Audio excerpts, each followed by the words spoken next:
What's up, everybody? How you guys doing? This is JP, and I'm going to tell you my full MedBed experience.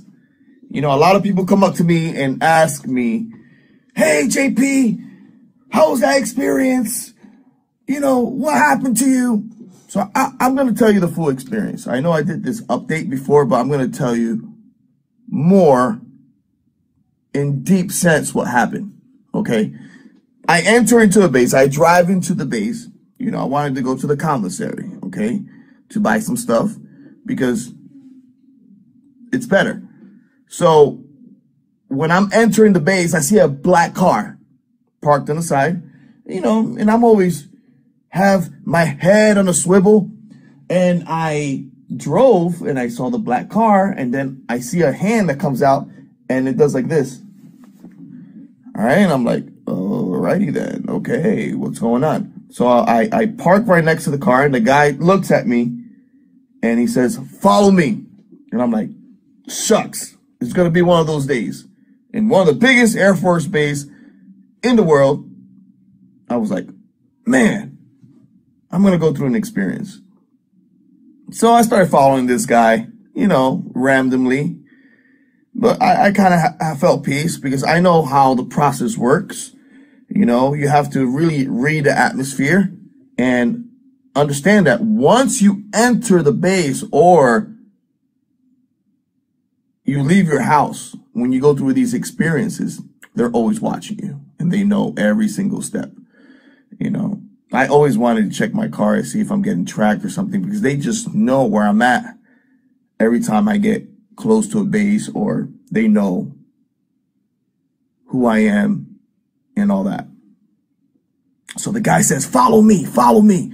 So I follow him into a location of the base. You know, this is one of the biggest bases in the world that I'd never been to.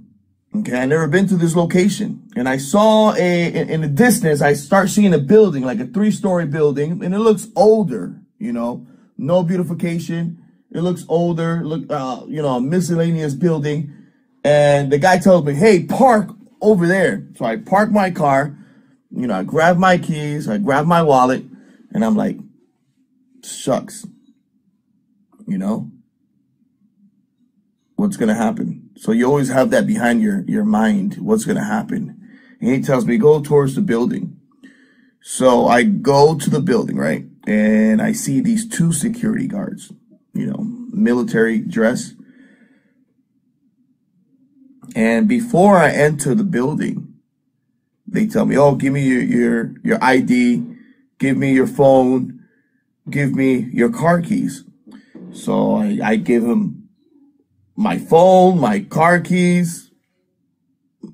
I give him my ID. They gave me my ID back. Just the ID. And they were in a bad mood. Like if they did not want to see me. These people that are in charge of these programs, they're always in a bad mood. Like they don't want to be there. And they're really strict. Like you cross the line with them, it's a no-go. You just, you know you're there. You have to comply. That's it. You don't comply, they take you somewhere else. You know, that's how it works. So you always have to comply, especially when you're inside the base. Respect the law inside the base. So they walk me into these double doors inside this building. And inside this building, it looks pristine. It looks clean. It looks like the corners are clean. Everything is white. Everything, the outside looks horrible. But inside these buildings, it was looking beautiful. And I entered and it smelled like you know, when you enter a hospital and they do disinfection in the hospital, that's how this building smelled like. Okay. I entered and it was like entering the airport. They made me take off my shirt, but it's more intense. It's like entering the airport with TSA, but more intense. Like these people really check you. You know, they don't make you go butt naked, but they check you. They pat you down. They make you go through these double doors. They see everything. They make sure that you don't have no devices. And after you pass all these doors, right, you feel more calm because they know that you're not a threat. So they become more friendly after you pass all through this type of security. The people that secure the facility, they're more calm. Like, hey, you know. But still, I was waiting in line and I saw 6 other soldiers like my age in front of me. And I'm like, oh man. You know, I was talking to the guy behind me and I said, hey, you know, what's going on? And he did not want to talk. And I talked to the guy in front of me and he just looked at me like, and then he just kept looking forward. And I was like, man, what am I doing here? And I was the only talkative one there. I was nervous, you know, and I did not know what to do. And the security guard was like, hey, shut up. Be quiet. Don't talk no more. Like, calm down. This is good for you. And I was like, good for me. Like inside my mind, I was like, it's good for you. And, you know, they give you a number. They have you wait. And I remember my number was like 35. And I had a number. And they were calling the people inside these rooms, but they were not coming out. They were not coming out. So they called my name. Once they called my name, I had to give my DOD number, my birthday and all that, and what unit I was before. And they ask you a bunch of questions. And behind your head is like, you always have like, why am I here? You know, you're always nervous about the situation and about the whole thing. And they gave me this stamp, right? I remember the stamp. I'll probably post it here. It was a triangle and it looked like 3D-ish and it had 3 stars around it, around this triangle. And I looked at it and it was weird, but they gave me the stamp in order to come in. And I saw this doctor. He looked really different. He looked really different. He looked slinky. He looks really skinny. His body structure was not like ours. Okay. I remember seeing his legs were longer than his torso, but his arms were longer. He had a mask on, so I could not see his face, but he was pale. He was white as paper. Like white, super white. And I felt a sense of peace, but he looked like he knew what he was doing. You know, they took me into this room and I was nervous. I was, you know, rocking up and down. The nurse started taking blood, right? And she kept taking blood. And I think she took like 3 tubes of blood. Then she kept taking blood out of me. A lot of tubes of blood. I don't know how much blood I got taken out, but it was to the point that I was feeling sick. I was feeling dizzy, and I was saying to myself, what's happening? Why are they taking so much blood? So she talked to the doctor, the weird looking doctor, and the doctor looked at her and started talking with each other. And I was like, okay, this is getting really weird. You know, the doctor came in and he started taking out blood in my other arm. So we got this nurse taking out blood from here, and the doctor was taking out blood from here. And I kept seeing tubes of blood.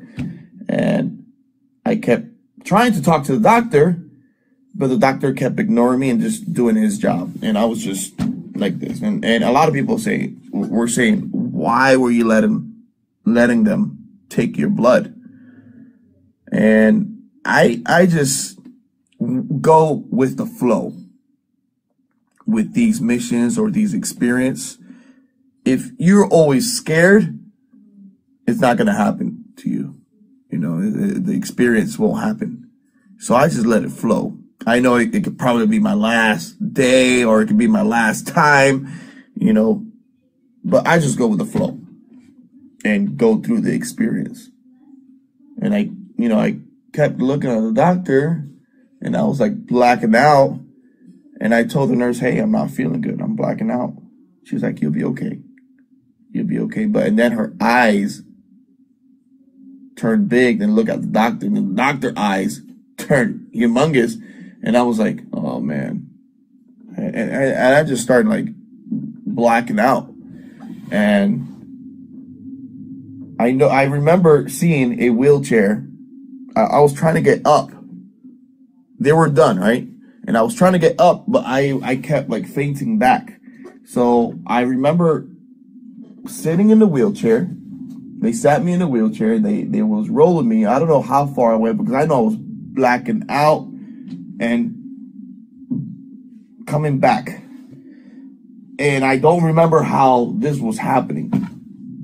So I was like dizzy and all that. And I blacked out and I ended up inside this huge sarcophagus looking thing. And I don't remember how I got there, right? And I started looking around and I was like, what's going on? And just like that, I know that's the garbage truck picking up my garbage, but I felt noises like that, like beepings and all that. And I was like looking up and I could not move my hands or I could not move my feet. And I was stuck in this sarcophagus looking bed and it was huge. It was beautiful. So I was feeling a little bit better. Okay, I was feeling a little bit better inside this bed. I wasn't fainting. I was straightforward. I was laid down on the bed and I was just feeling the bed. Like you could feel the vibration and the beautiful sensation of the bed. And a lot of people came up to me in different conferences saying, hey, how was the sensation of the bed? And I know there's a lot of different types of med beds, okay? But the one I was in, it was like connected with cables. I'm sure they have a type of AI that's connected to the bed that connects to your body and all that, because I felt cables connecting into the bottom part of my feet. Okay. These cables were connected. I don't know if it's connected with a type of, not glue, but like a tape or something, but I could feel the metal wires touching my feet, the bottom part of the feet, and it was vibrating. And the same thing with my hands. I could not move my fingers or nothing like that, but I felt wires on my hands. And yes, I was fading in and out of this experience. But the times that I was up, right, the times that I felt the whole bed, and I was feeling a vibration that was going up to my legs, right, and up through my arms and going through my neck and feeling it through my whole body, through my whole chest. And I remember analyzing the bed, and it had like a glass crystal that covered me.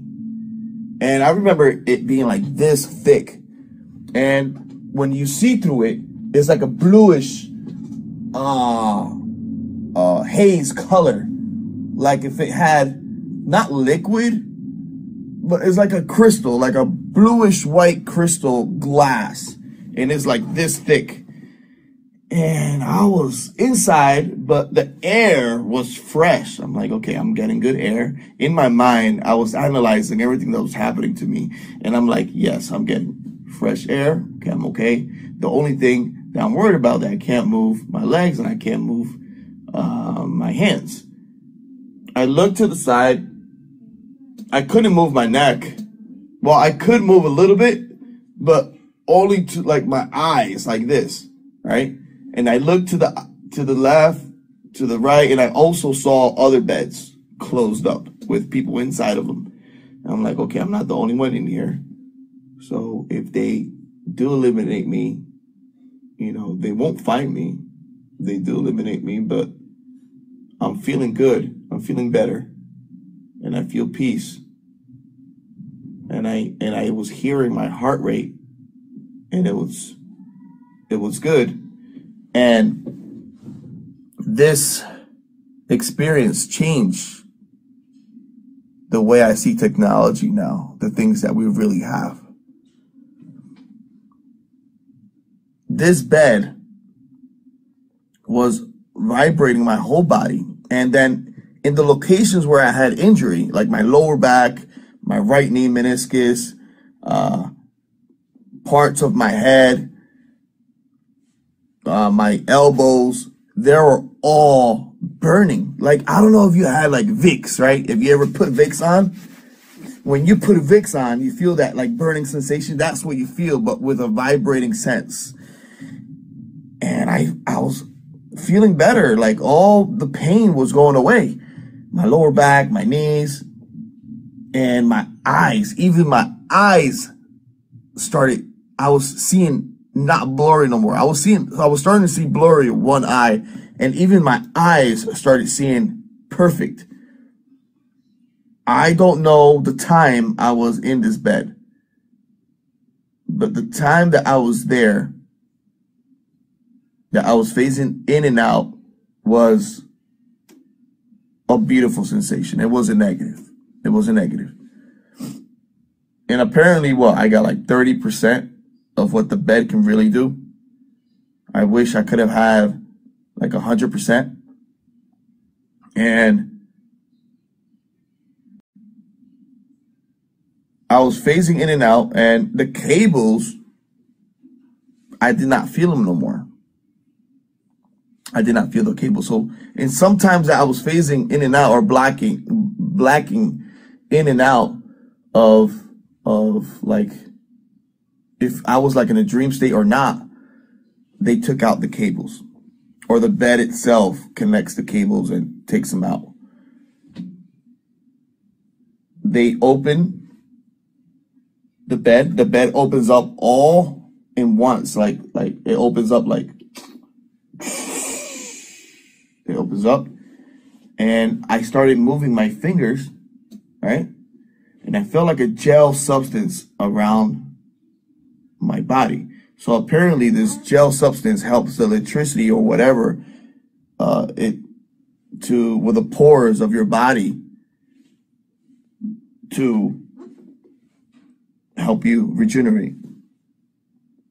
I think I was butt naked, but I had like a little covering me.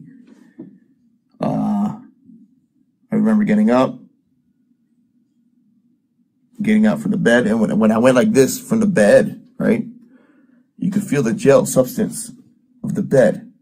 And I looked to the bed, and I saw the other soldiers still inside the bed, or people inside the bed. And the bed was made like of marble, like an ancient looking marble. It was like a bluish gray white marble looking, like really nice. Like if it was like from ancient Rome or ancient Greek type of structure. And I was like, what the heck is this? What's going on? I could walk. I felt stronger. You know when you go to the gym and you work out and you get that pump? My whole body felt like I had a pump. My muscles was out a little bit more. My chest was out. It's like if I did a workout and I felt like if I punched the wall, I can make a hole through the wall. You know, I felt like strong. So they take me out, they walk me out from this other door. And I passed through this security. I don't know if I said this is my update. This is new information. I passed through this other security doors. And I had my clothes on. I put my clothes on and everything. And I think I did use the bathroom. I think also the bed. They put like liquid inside of you. Somehow you breathe in, or the atmosphere inside the bed is different, and you feel like just going to the bathroom, go pee-pee. So I used the bathroom. I went through this hall corridor looking thing, and I ended up in the back part with 2 security guards.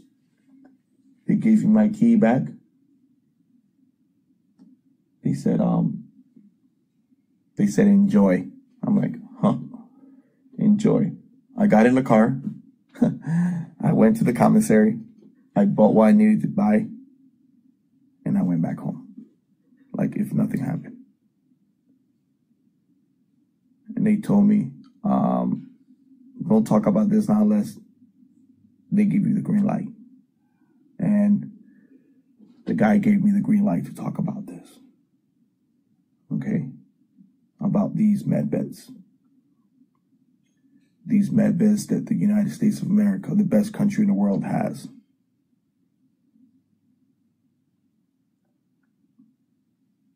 And not too long ago, the commander-in-chief, he posted something about med beds. So this can change the world. But the technology that's inside, and I keep telling people, the technology that's inside these med beds is so advanced that if it falls in the wrong hands, it could be destructive. So for the security of this nation and also the world, we got to keep this in wraps for a little bit more, you know, until the military itself or the people in charge, the white hats, release it in the right way. But we will get this technology. This technology will come out. It won't be denied for the people.